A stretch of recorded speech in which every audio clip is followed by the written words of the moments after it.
Comme pendant son exil en France, elle a traîné sa bosse dans quelques médias en tant que journaliste freelance, notamment à Reuters ou encore RFI, où elle intervenait sur RFI Bambara. Elle a utilisé ces médias comme instrument de lutte pour sa cause politique.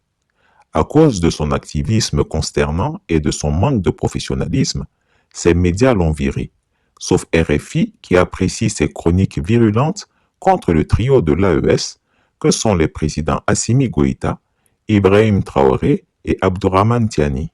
C'est donc à Télésud qu'elle a posé ses valises. Elle y anime une émission dénommée Tumulte, destinée à dénigrer les autorités de transition au Mali. Tenez, voici le titre d'une de ces émissions.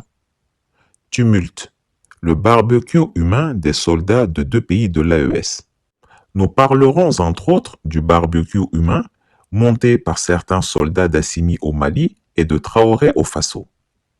Alors, lorsque cette harpie, ce monstre à corps de vautour et à tête de femme, appelle Tikenja au téléphone, elle ne s'inquiète pas pour la sécurité de ce dernier. Elle lui propose une émission qui lui servirait de prétexte pour injurier le gouvernement malien qu'elle rêve de remplacer par ses copains afin qu'eux aussi gouvernent ce pays.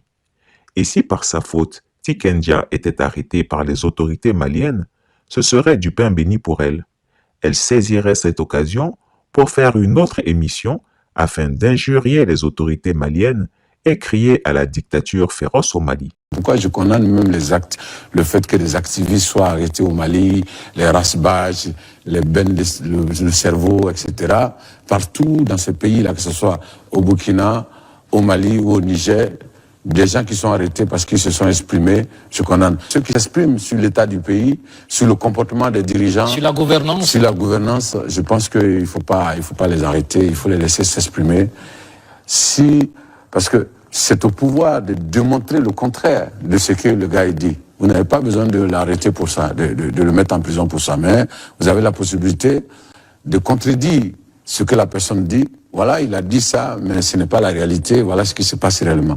Mais aller le mettre en prison parce qu'il s'est simplement exprimé, je pense que c'est quelque chose c'est quelque chose que je condamne.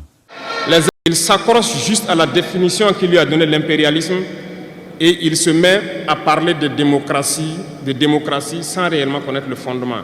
Ça, c'est de l'incompétence. Il faut chercher à connaître, avoir la connaissance, regarder le monde pour redéfinir la démocratie telle que nous le voulons en Afrique.